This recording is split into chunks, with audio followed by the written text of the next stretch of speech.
Hola hermanos, muy buenas noches.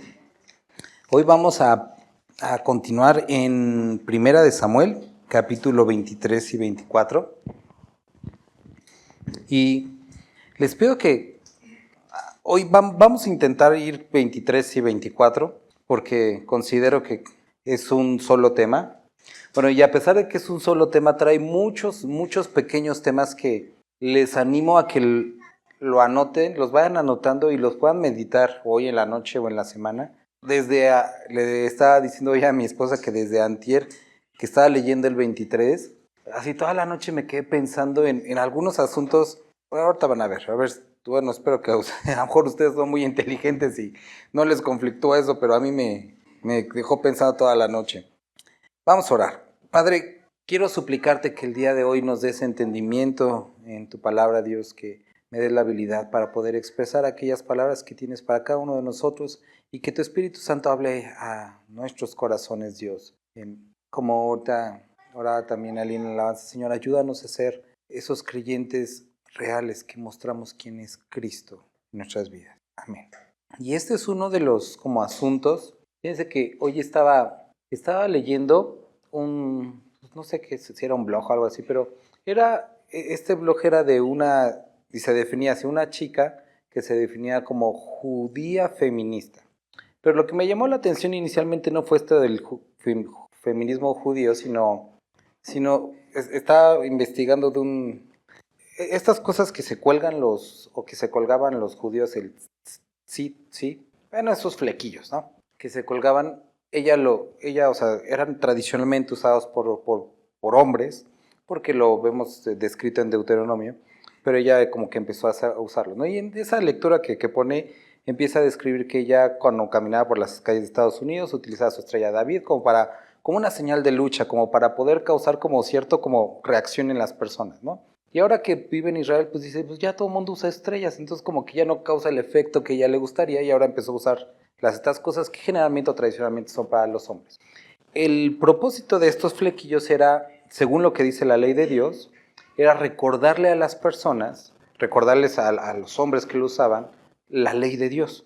Cada uno de estos flequillos tenía que tener cierta cantidad de nudos y en conjunto sumaban 316 nudos, que eran los 316 mandamientos. Y entre cada fleco debía haber una tira azul que recordaba la divinidad, la realeza de Cristo, ¿no? Digo, de Dios. El asunto con ella es que lo empezó a usar y que encontraban muchos hombres ortodoxos en las calles de Israel y que le decían que ya no lo puede usar porque era mujer, ¿no? Entonces ella lo usaba como una forma de protesta o algo así raro, ¿no? Me quedé pensando, dije, qué absurdo es eso, porque el asunto es recordar la ley de Dios, pero ella estaba utilizando esto únicamente como un medio de expresar su feminismo y como había un área gris entre que no decía si era únicamente para hombres o no, ella lo usaba. Bueno, a donde quiero ir es que carecía de propósito. Había convertido un símbolo que recordaba la palabra de Dios y la divinidad de Dios en un símbolo de protesta. ¿Y cuántas veces hemos tomado nuestro cristianismo y lejos de ser como algo que nos recuerda a Dios o que la gente... Porque esta, por ejemplo, pregunta, ¿no?, que podría hacernos algunas personas. Bueno, ¿qué haría, o que nos hacemos nosotros? ¿Qué haría Jesús en esto, no? Las personas deberían de saber qué es lo que haría Jesús viéndonos a nosotros. Ese debería ser el asunto. Si ellos preguntan, ¿qué haría Jesús en esto? Deberían de ver al creyente y decir, bueno, eso es lo que haría, porque ellos representan a Cristo. Y el asunto con esto, por esa vuelta, me quedé pensando, dije, qué absurdo, intentando representar la ley de Dios y la divinidad y la realeza de nuestro Dios, ahora ella lo ha tomado como símbolo del feminismo. Muchas veces nosotros hemos tomado el cristianismo como algo personal. Ahora, dieron aviso a David diciendo, aquí los filisteos combaten a Keila y roban las ceras. Y David consultó a Jehová diciendo, iré a atacar a estos filisteos. Y Jehová respondió a David, ve y ataca a los filisteos y libra a Keila. Pero los que estaban con David le dijeron, he aquí que nosotros aquí en Judá estamos con miedo. ¿Cuánto más si fuéramos a Keila contra el ejército de los filisteos? Entonces David volvió a consultar a Jehová. Y Jehová le respondió y dijo, levántate, descienda a Keila, pues yo entregaré en tus manos a los filisteos. ¿Qué estaban haciendo David y todos sus amigos soldados? antes de que recibieran esto. ¿Qué es lo que estaban haciendo? ¿Mm? Van a decir, bueno, no sé exacto, bueno, pero estaban escondiéndose, ¿no? ¿Sí? ¿Sí? Estaban cuidando sus propias vidas, ¿sí? Y reciben la noticia de una ciudad que necesita que alguien la cuide. Y ellos podrían haber dicho, no, nosotros tenemos que cuidar nuestras vidas, pero si vamos allá, vamos a exponer nuestras vidas, que entonces pierde todo propósito lo que estábamos haciendo. Ahora, aparte, esa ciudad, pues es responsabilidad del rey, ¿no? No de David. Pero David y el grupo de soldados valientes tenían recursos que podrían ayudar a la ciudad. Pero David pudo haber dicho, sí, soy el ungido de Dios, pero no me han reconocido como rey, que lo haga el rey. Y no sé si en algunas ocasiones te has llegado o te has puesto en ese punto en el que de alguna forma te enteras que existe una necesidad y dices, bueno, podría, pero no es mi responsabilidad, es la responsabilidad de alguien más. Que lo haga aquellos de quienes es la responsabilidad, porque no es mía. Y David pregunta a Dios y le dice, oye Dios, ¿tengo que ir? Y Dios le dice, sí. Ahora, esta ciudad era una ciudad leal a Saúl. Entonces, esto es otro rollo porque dices, voy a ir a ayudar a una ciudad que ni siquiera me es leal a mí, le es leal al rey. Hasta ese punto a lo mejor no lo sabía tanto, pero ahorita lo vamos a leer. Pero quiero que vuelvan a pensar, o sea, ellos estaban con un propósito y Dios les dice que rompan ese propósito. Es decir, no se trata de tu seguridad, se trata de las del oso o demás. O no se trata de tus necesidades, sino las necesidades de los demás. Y muchas veces en el ministerio nos vamos a enfrentar a ese asunto. Pablo lo escribía de una forma muy interesante. Dice, como pobres, pero alimentando a muchos. Tristes, pero consolando a otros. Y empieza a hacer un comparativo de todas sus carencias y cómo en esa carencia tenía que hacer el ayuda a los demás. Entonces sale David y va a Keila, peleó contra los filisteos, salvó y se llevó sus ganados y les causó una gran derrota y libró David a los de Keila. Y aconteció que cuando Abiatar, hijo de Ahimelech, huyó, siguiendo a David, a Keila descendió con el efod en su mano. Es como nada, un contexto. Y fue dado aviso a Saúl que David había venido a Keila. Entonces dijo Saúl, Dios lo ha entregado en mi mano, pues se ha encerrado entrando en una ciudad con puertas y cerraduras. Y nos da como lo que estaba pasando en otro lugar. Saúl se entera que David está ahí y dice, ya Dios lo puso delante de mí. Que realmente no era una oportunidad que Dios le estaba dando a Saúl, porque Dios había elegido a David. Pero este cuate pensaba que era una oportunidad que venía de parte de Dios. Mas entendiendo David, y ahora al mismo tiempo David entendió otra cosa, qué chistoso, ¿no? Que Saúl ideaba el mal contra él, dijo a Abiatar, sacerdote, trae el efod. Y dijo David a Jehová, Dios de Israel, tu siervo tiene entendido que Saúl trata de venir contra Keila a destruir la ciudad por causa mía. Y pregunta lo siguiente, ¿me entregarán los vecinos de Keila en sus manos? ¿Descenderá Saúl como ha oído tu siervo? Y Jehová Dios de Israel, te ruego que lo declares a tu siervo. ¿Y qué le dijo Dios? O sea, así cortante, ¿no? Como, bueno, pareciera, ¿no? En esta porción, así cortante como sí. Y a lo mejor David pudo haber dicho, bueno, ¿y por qué no me dijiste tú en vez de que me dijeran los demás? ¿O por qué me trajiste a una ciudad en la que me iban a venir a atacar? Hubiera estado más seguro allá. Pero David no se queda con esa duda, porque Dios no le contestó lo otro, por lo menos hasta acá. Y dijo luego David, me entregarán los vecinos de Keila a mí y a mis hombres en manos de Saúl. Y Dios le dice, sí. Entonces, Dios, me trajiste a una ciudad en donde Saúl va a venir. Y no solo a eso, me pediste que rescate una ciudad la cual me va a traicionar. ¿Por qué? ¿Por qué me pedirías algo como eso, Dios? Y me quedé pensando mucho en la noche ese asunto de cómo en el servir a Dios, en el ministerio, como creyente, podemos ser puestos en situaciones en las que pensamos que servir a Dios es evitar completamente el conflicto, que todo va a salir bien, pero no siempre va a salir bien todo. Obviamente voy a ir un poco más allá y espero que más para entender el punto, un poco más allá de lo que nos menciona aquí la escritura, pero en un conflicto armado posiblemente hay bajas. No digo que necesariamente, pero posiblemente por lo menos alguno de ellos se lastimó salvando esta ciudad, ¿no? O ya digamos, no se cansó. Hubo un esfuerzo para que después los traicionaran. Y te has puesto en esa posición en la que personas a las que tú has servido con el corazón, producto de la obediencia a Dios, te traicionan. Posiblemente lo has experimentado, posiblemente no. Y si no lo has experimentado, te apuesto que lo vas a experimentar, porque pues, es parte de esto. Ahora, aquí David podría tener esta pregunta: ¿por qué me llevas a servir personas a las cuales no me aman? Personas no solamente que no me aman, sino que me van a entregar. ¿Qué haría Jesús en este momento? Podría preguntar, ¿qué es lo que tengo que hacer? Bueno, Jesús también fue traicionado por los que vino a servir. De hecho, posiblemente a lo largo de este mes, en alguna ocasión con tus palabras o con tus actos, pareciera que lo traicionaste, porque hiciste algo contrario a lo que te pidió, o contrario a lo que él describe como su carácter.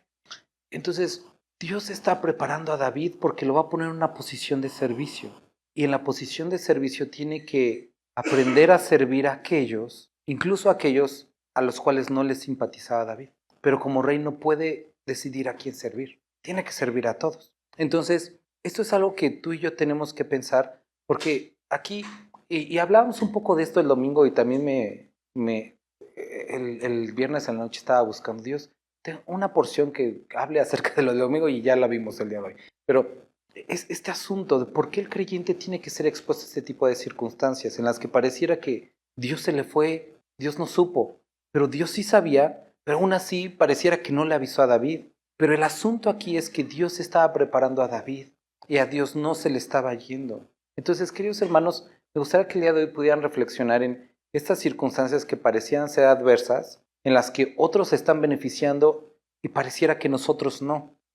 Y esto es como un conflicto muchas veces para nuestro corazón, pero Dios no le pidió ir y cambiar el corazón de la ciudad de Keila, le pidió obedecer. Y entonces hasta ese punto David hizo lo que Dios le pidió. Y entonces el propósito aquí de todo esto no era el cambiar el corazón y convertirlos hacia Él, sino era obedecer. Ok, vamos a seguir leyendo. Después de esto, sale escapando. Y otro asunto que estaba pensando, ¿no? Pero mejor eso ahorita lo dejamos. David entonces, versículo 3, se levantó con sus hombres y eran como 600 y salieron de Keila y anduvieron de un lugar a otro. Y vino Saúl la nueva de que David se había escapado de Keila y desistió de salir. Y David se quedó en el desierto en lugares fuertes y habitaba en un monte en el desierto de Sif. Y lo buscaba Saúl todos los días, pero Dios no lo entregó en sus manos. Y esto te animo a que lo puedas subrayar. Viendo pues David que Saúl había salido en busca de su vida, se estuvo en Jores, en el desierto de Sif. Entonces se levantó Jonatán, hijo de Saúl, y vino a David en Jores y fortaleció su mano en Dios. Y eso también se me hizo una frase a meditar y analizar, porque muchas veces fortalecemos a las personas como en nuestras fuerzas o nuestro apapacho, pero no en Dios. Y creo que hay una gran diferencia en que alguien sea fortalecido por los hombres y que sea fortalecido por Dios, o que sea fortalecido por los hombres, pero en Dios. Y eso es algo que te dejo de tarea, porque me puse a pensar mucho también en esto. Y le dijo: no temas, pues no te hallará la mano de Saúl mi padre, y tú reinarás sobre Israel, y yo seré segundo después de ti. Y aún Saúl mi padre así lo sabe. Y ambos hicieron pacto delante de Jehová, y David se quedó en Ores, y Jonatán se volvió a su casa. Después que subieron los de Sif para decirle a Saúl en Gaba: ¿no está David escondido en nuestra tierra, en las peñas de Ores, en el collado de Aquila, que está al sur del desierto? Por tanto, rey, desciende pronto ahora conforme a tu deseo, y nosotros lo entregaremos en la mano del rey. Y Saúl dijo: bendito seáis vosotros de Jehová, que habéis tenido compasión de mí. Id pues ahora, aseguraos más, conoced y ved el lugar de su escondite, y quién lo haya visto allí, porque se me ha dicho que él es astuto en gran manera. Observad pues, informaos de todos los escondrijos donde se oculta, y volved a mí con la información segura, y yo iré con vosotros. Y si él estuviere en la tierra, yo le buscaré entre todos los millares de Judá. Y ellos se levantaron y se fueron a Sif delante de Saúl, pero David y su gente estaban en el desierto de Maón, en el Arabá, al sur del desierto. Y se fue Saúl con su gente a buscarlo, pero fue dado aviso a David, y descendió a la peña y se quedó en el desierto de Maón. Cuando Saúl oyó esto, siguió a David al desierto de Maón. Y Saúl iba por un lado del monte y David con sus hombres por el otro lado del monte. Y se daba prisa a David para escapar de Saúl. Mas Saúl y sus hombres habían encerrado a David y a su gente para capturarlos. Entonces, vemos la segunda ocasión, hermanos, la segunda ocasión que las personas traicionan a David. Está en una ciudad que fue a salvar y lo traiciona. Va a otra ciudad que él no fue a salvar, pero era una ciudad de sus hermanos, de los judíos, y lo traiciona nuevamente. Ahora, aquí lo leemos y es como muy rápido leer y fácil de pasar por alto esto, pero ¿cómo lidias tú con la traición de aquellos que fuiste puesto para servir? Eso es un asunto que necesita tiempo para meditarse, porque no eran personas como los vecinitos de allá que dicen, ay, pues, ojalá no me los vuelva a encontrar. Eran personas que eventualmente iban a convertirse en sus súbditos y él tenía que velar por ellos, pero ellos lo estaban traicionando. Y el lidiar con la traición de los cercanos es como mucho más doloroso que obviamente de los lejanos y mucho más doloroso aquellos a los que Dios te ha encomendado. Eso lo he experimentado varias veces, se siente como feo y, y, bueno, y forzosamente necesitas que Dios trate tu corazón, porque te traicionan y dices, bueno, no los vuelvo a ver, pero te traicionan y los vuelves a ver el domingo, ¿cómo le haces? O cómo lidias con el asunto de no utilizar la palabra como para tirarles piedras, ¿no? O utilizar el servicio para tirar piedras. O sea, ¿cómo lidiar con todo esto? Vamos a... ¿Dónde estaba? Vamos a Romanos. No, no es Romanos. ¿Dónde estaba esto? A ver si es Romanos. Déjenme ver. Sí, sí es Romanos. Romanos 12.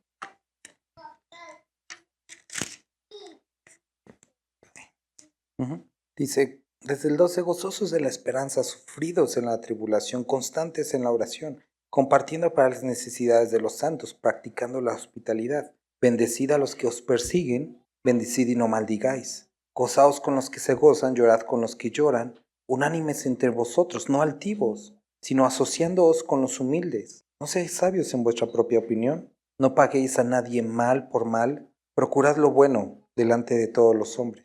Ahora este versículo era uno que me repetía muchísimo mi papá, porque yo como que tendía, digo, cuando estás en la adolescencia, ese sentido de justicia, ¿no? Que ni siquiera es una justicia real, pero como que sentía que la gente nos hacía mal o me hacía mal o me sentía ofendido y quería como buscar hacerle mal.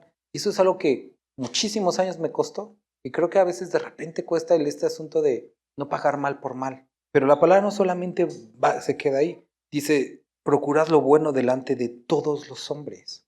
Va mucho más allá. Si es posible, en cuanto dependa de vosotros, estad en paz con todos los hombres. No os venguéis vosotros mismos, amados míos, sino dejad lugar a la ira de Dios. Porque escrito está, a mí es la venganza, yo pagaré, dice el Señor. Así que si tu enemigo tuviere hambre, dale de comer. Si tuviere sed, dale de beber. Pues haciendo esto, ascuas de fuego amontonadas sobre sus cabezas. Y este versículo que también lo recuerdo muchísimo, me lo recordaba. No seas vencido de lo malo, sino vence con el bien y el mal. Entonces no se trata de eso de que saques tu espada de color blanca y los otros el color roja y que el blanco va a ganar al rojo malo, sino este asunto de vencer el mal es el mal, yo lo ve, después lo entendí, realmente es el mal que hay en nosotros, el mal que aún sobra en nosotros, es vencido por el bien que Dios ha hecho. Y esto es algo que es difícil de lidiar, pero esa pregunta que él dice, ¿qué haría Jesús? Eso es exactamente como se conducía a nuestro Señor.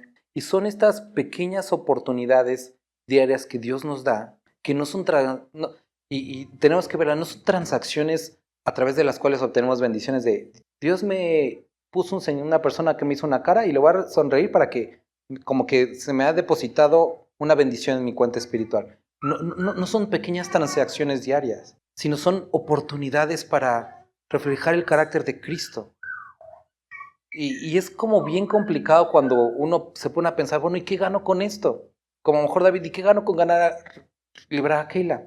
Nada, correrle más duro porque ya viene Saúl. Entonces es que eso no conviene. Por supuesto que no conviene en el sentido humano, pero en el espiritual, en tu carácter, has sido revestido de Cristo. Y el mundo no valora eso, el hombre natural no lo valora. Y muchas veces el creyente tampoco valora eso, en que su vida se ha forjado el carácter de Cristo, pero son esas pequeñas oportunidades diarias que Dios nos va dando. Entonces vuelve a ser traicionado y ahora tiene que lidiar con esta segunda traición. Pero aquí quiero que notes algo. En la primera ocasión, David tuvo que hacer uso de su sentido común. A pesar de que Dios le había prometido, te voy a entregar a los filisteos, tuvo que preguntarle a Dios, oye, me dijeron que viene a Saúl, ¿me escapo o no me escapo? Y tuvo que hacer uso del sentido común. Dios, ¿qué hago? ¿Viene? Sí, sí viene. ¿Me van a entregar? Sí, me voy. Pero aquí David no tenía ni idea que Saúl ya lo había rodeado, pero Dios lo libró. Y entonces dice que Entonces vino un mensajero de Saúl diciendo, ven luego porque los filisteos han hecho una irrupción en el país. Volvió por tanto Saúl de perseguir a David y partió contra los filisteos. Por esta causa pusieron aquel lugar por nombre Selah Amalecot. Entonces David subió de allí y habitó en los lugares fuertes en Gadi. Entonces Saúl lo iba ya a atrapar, ya lo tenía rodeado y Dios lo libró. Entonces aquí podemos ver nuevamente que el asunto no era que a Dios se le hubiera ido que Saúl iba a llegar a Keila, sino que Dios quería que David supiera que a pesar de la persecución, él podía estar a su cuidado. Son esos momentos de fragilidad y de persecución que nos vuelven a recordar que Dios está con nosotros. Pero ¿por qué tenemos que pedir? Porque a través de eso reafirmamos nuestra esperanza en Él y su señorío sobre nosotros. Entonces, cuando Saúl volvió de perseguir a los filisteos, le dieron aviso diciendo, he aquí David está en el desierto de En-Gadi. Y tomando Saúl 3000 hombres escogidos de todo Israel, fue en busca de David y de sus hombres por las cumbres de los peñascos de las cabras monteses. Y cuando llegó a un redil de ovejas en el camino donde había una cueva, entró Saúl en ella para cubrir sus pies, o sea, para dormirse un rato.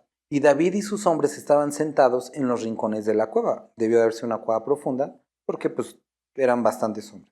Entonces los hombres de David le dijeron, ahí está Saúl, ¿no? He aquí el día de que te dijo Jehová, he aquí entrego a tu enemigo en tu mano, y harás con él como te pareciere. Y se levantó David y calladamente cortó la orilla del manto de Saúl. Después de esto se turbó el corazón de David porque había cortado la orilla del manto de Saúl. Y dijo a sus hombres, Jehová me guarde de hacer tal cosa contra mi señor, el ungido de Jehová, que yo extienda mi mano contra él, porque es el ungido de Jehová. Ahora reflexiona esto.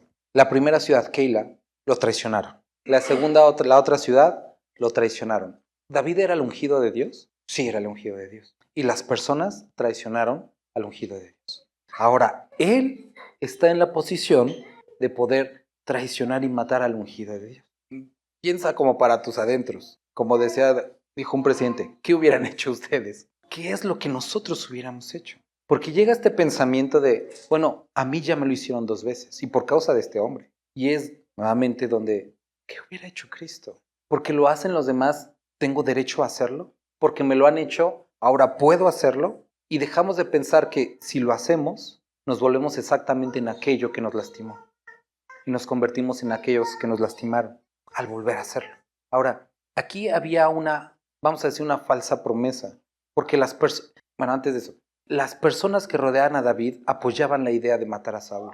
Entonces, él hubiera sido bien visto entre los que lo rodeaban. O sea, los que lo rodeaban decían, tienes todo el derecho de matarlo, te está persiguiendo.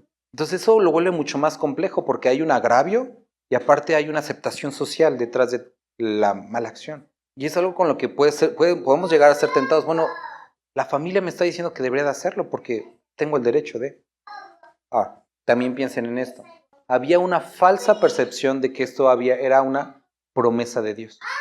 No sé si alguna vez han estado frente a eso. Algo que parece la oportunidad de Dios, pero no lo es. Es una prueba. Saúl había dicho, Dios puso a David en mis manos, pero Dios no lo había puesto. Y ahora David está con esa misma oportunidad. Dios puso al rey Saúl en tus manos. ¿No es esto lo que Dios te prometió? Y era una falsa promesa. No era lo que Dios quería. Ahora, esto me gustaría que pudiera relacionarlo porque me puse a pensar en esto. Esto era el cumplir, de alguna forma, el propósito de Dios de convertirse él en rey sin todo el proceso de entrenamiento. Era como acelerar todo para obtener aquello final sin el proceso de entrenamiento. Jesús pasó por lo mismo. Fue la misma seducción de Satanás cuando le dijo, mira, acá están todos los reinos del mundo. Te los voy a dar. Te cedo el control de los reinos del mundo si postrado me adorares. Es decir, redención sin sacrificio. Y Jesucristo le responde a Satanás, ¿no? Ahora, tú y yo tenemos que pasar por ese proceso en el ministerio, en nuestro caminar con Cristo. Porque muchas veces se nos presentan esas oportunidades de éxito ministerial o de avanzar en algo del ministerio de nuestra vida como creyentes sin todo el proceso de formación que Dios está trayendo. Sin sacrificio, sin dolor, sin esfuerzo. Y David pudo haberse saltado todo eso. No sabemos qué hubiera pasado.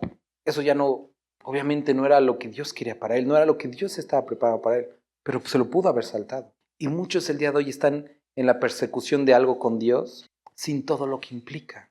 porque estamos acostumbrados o nos hemos querido convencer de que no debemos de sufrir y que debemos de estar bien y que debemos de ser felices. Y no es que Dios nos quiere felices o insatisfechos, pero el conocer a Dios no es el final, sino es el camino. En el camino conocemos quién es Dios. Hay muchas cosas, muchísimas cosas, que hasta hoy, después de casi 15 años sirviendo a Dios de tiempo completo, empiezo a entender del por qué.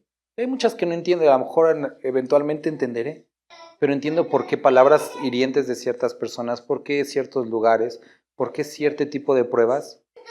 Ahora entiendo por qué. Ahora entiendo, la otra vez me decía un hermano, ¿cómo es que puedes que alguien te diga de cosas y después sonreír el próximo domingo? Le digo, en un principio o en un momento sí llegó a ser bastante tiempo hipócrita, pero ahora, o sea, entiendo que los demás tienen que lidiar algo con Dios. Su asunto ni es conmigo, es con Dios. Pero toma tiempo amar a los hermanos, realmente. Toma tiempo amar a Dios realmente. Y digo esto no como dice Pablo, no como si ya lo haya alcanzado, sino como alguien como todos nosotros que persistimos en la meta. Pero es importante todo este camino en el que vamos descubriendo qué es lo que haría Cristo en cada aspecto. Y puedes representar a Cristo o representar tu carne. Me hablaba Alfred, el pastor de Toluca, ayer me habló y me decía que, bueno, me estuvo buscando el domingo, pero como no tenía lo del teléfono y ya me marcó ayer al teléfono de mi esposa, tuvo un caso en la iglesia de una persona que dice, es que se puso muy grosero, se puso demasiado grosero y yo le estaba hablando bien. Y dice, te hablé en el momento porque ya me estaba enojando y quería que me ayudaras a hablar con él. Le digo, es que tenemos que aprender eso, o sea, aguantar las groserías, o sea, pero al mismo tiempo ser muy francos y muy directos con las personas, que la iglesia no es un lugar para jugar, es un lugar en el que necesitas encontrarte con Dios y si no buscas a Dios, vete a otro lugar. Y era el asunto de una persona que estaba como queriendo chantajear al pastor que si no los casaba se iba a ir de la iglesia. Y ellos pues no eran ni siquiera creyentes, bueno, uno no era creyente, ¿no? Y le contaba lo que una vez escribía, leí esta predicación de Spurgeon y me pegó en el corazón porque él decía, me dirijo a ustedes el día de hoy como quien los ama y no como quien les enseña, sino como quien les ruega, vuélvanse a Dios. Pero después decía, pero si ustedes deciden el día de hoy no escuchar y alejarse de Dios, les digo, lárguense y no vuelvan aquí, porque no van a encontrar otras palabras. O sea, era como primero el amor y después como, esto no es un juego. Y ya no sé ni por qué llegar aquí así.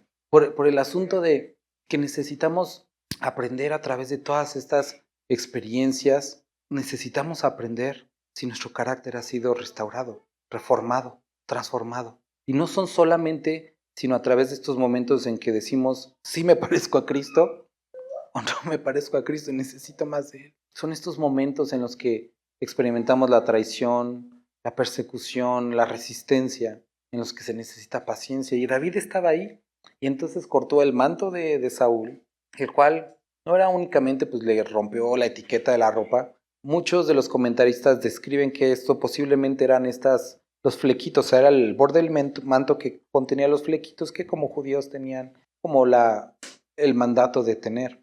Ahora, estos flequillos, a pesar de que inicialmente tenían este propósito de escribir la ley de Dios, tenían como dobleces muy específicos dependiendo la labor que realizabas. Y por eso Jesús más adelante les dice a los fariseos que eran unos hipócritas porque habían extendido el borde de sus mantos. Porque ellos tenían que poner una línea azul o un hilo azul en medio de cada uno de los flequillos. Ahora, ese color azul era extremadamente caro. Y entonces, si ellos los extendían, obviamente, pues era invertir mucho más dinero, lo cual de alguna forma demostraba cierto estatus. Y ellos por eso ponían unos larguísimos, diciendo tenemos tanto dinero como para ponerle el color que queramos. Entonces, bueno, eso era lo que le cortó, pero representaba no solamente eso, sino representaba el estatus, el poder de una persona. Por eso cuando leímos la historia de Ruth, Ruth dice, cúbreme con el borde de tu manto, representaba la autoridad de la persona, no era una sugerencia inmoral de Ruth hacia vos, sino era algo que todo el mundo sabía, ¿no? Entonces, él se siente mal de haber hecho esto, dice que ya, solo aguántame, ya vamos a sacar. Se siente mal de haber cortado esto, se turbó en el corazón porque había cortado la orilla del manto de Saúl, porque entendía lo que representaba, ¿no? no lo quiso matar, y después enfrenta a los hombres. Aquí, otras dos cosas que les animo a que puedan pensar.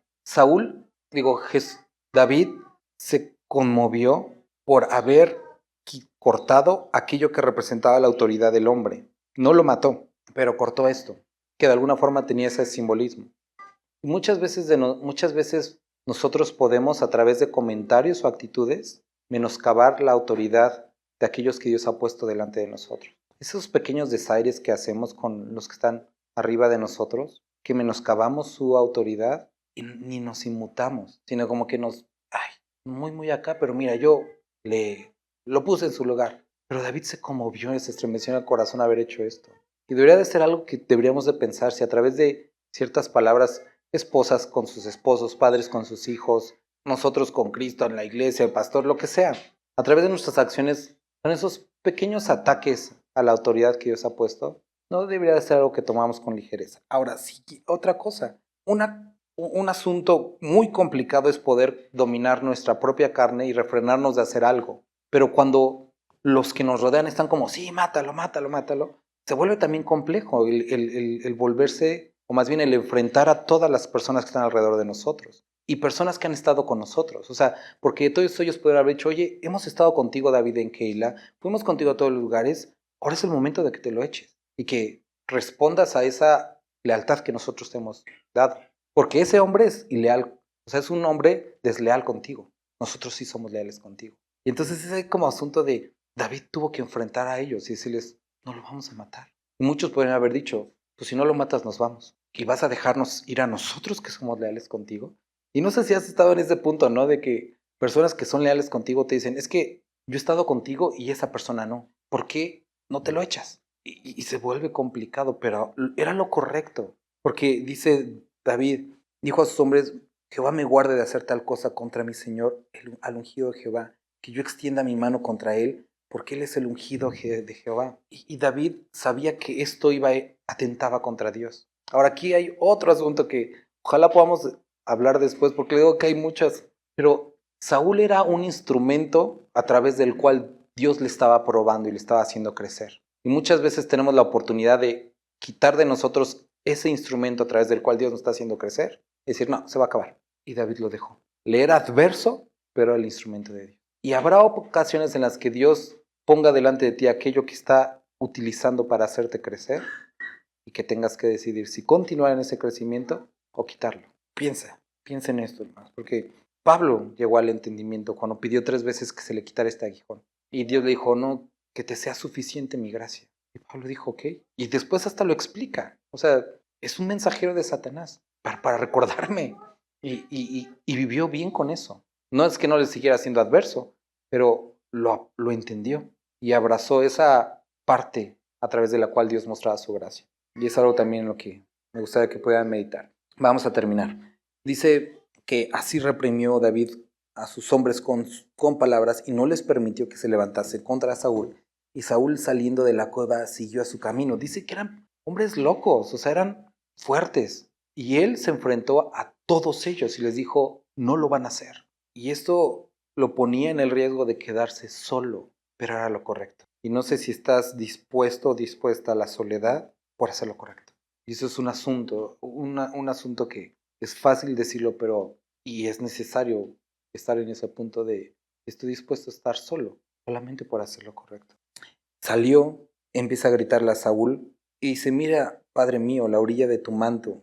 Dice 11, en mi mano, porque yo corté la orilla de tu manto y no te maté. Conoce pues y ve que no hay mal ni traición en mi mano, ni he pecado contra ti, sin embargo tú andas a casa de mi vida para quitármela. Juzgue Jehová entre tú y yo, véngueme de ti Jehová, pero mi mano no será contra ti. Como dice el proverbio de los antiguos, de los impíos saldrá la impiedad, así que mi mano no será contra ti. ¿Tras quién ha salido el rey de Israel? ¿A quién persigues? ¿A un perro muerto? ¿A una pulga? Jehová pues será juez y él juzgará entre tú y yo. Él vea y sustente mi causa y me defienda de tu mano. Y aconteció que cuando David acabó de decir estas palabras a Saúl, Saúl dijo, ¿no es esta la voz tuya, hijo mío David? Y alzó Saúl su voz y lloró, y dijo a David, más justo eres tú que yo, que me has pagado con bien, habiéndote yo pagado con mal. Tú has mostrado hoy que has hecho conmigo bien, pues no me ha dado muerte, habiéndome entregado Jehová en tu mano. Porque ¿quién hallará a su enemigo y lo dejará ir sano y salvo? Jehová te pague con bien por lo que en este día has hecho conmigo. Y ahora, como yo entiendo que tú has de reinar, y lo sabía Saúl, y que el reino de Israel ha de ser en tu mano firme y estable, júrame pues ahora por Jehová que no destruirás mi descendencia después de mí, y borrarás mi nombre de la casa de mi padre. Entonces David juró a Saúl, y Saúl se fue a su casa, y David y sus hombres subieron a un lugar fuerte. Pero ahí no paró Saúl. Conocemos la historia. Eso quiere decir que este hombre sabía el lenguaje de la piedad, pero no era un hombre piadoso. Y es triste que muchas personas saben lo que Jesús haría y lo explican, pero no lo hacen. Y hace rato por esto oraba Aline, porque seamos verdaderas personas de piedad y no solamente personas que saben el lenguaje cristiano, porque hay muchos que saben el lenguaje cristiano. Y ya ni siquiera es lo que los demás ven, porque también a veces nos volvemos hábiles para poder demostrar cierto tipo de piedad. El asunto es cuando nadie está presente. Y esto es algo que necesitamos el día de hoy entender. Hay una gran tentación y facilidad en ser hombres como Saúl, hombres que son seguidos por muchos y que incluso tienen lealtad de muchos, pero no para lo correcto. Y por otra parte está David, que estaba dando pasos de obediencia que le estaban costando y que atentaban contra sus propios intereses, pero aún así era lo correcto.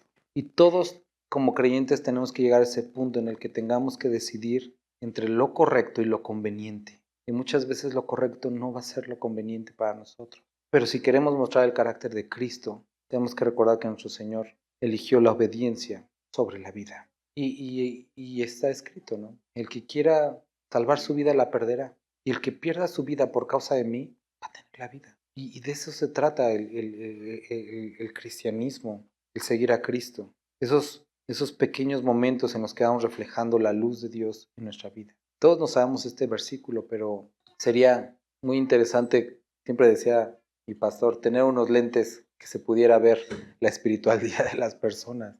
Y sería triste no entrar a una iglesia y que estuviera todo en tinieblas o una luz menguando, ¿no? Es algo que podamos el día de hoy reflexionar esto y que estas oportunidades que Dios te dé para mostrar su carácter, podamos esforzarnos en Él, ser fortalecidos en Él para mostrar su carácter. Vamos a orar. Padre, gracias por este tiempo en el que pudimos pasar reflexionando en esta porción. Señor, gracias porque en tu misericordia nos has dado la oportunidad de servirte, Señor, y de ser reflejo de quién eres tú. Padre, ayúdanos. Padre, ayúdanos a quitar nuestros ojos de los hombres de esta tierra, de si retribuyen o no retribuyen, de si lo valoran o no lo valoran, y que podamos tener una satisfacción completa en quién eres tú y lo que has hecho por nosotros, y que el obedecer sea suficiente. Amén. Que Dios los bendiga, hermanos.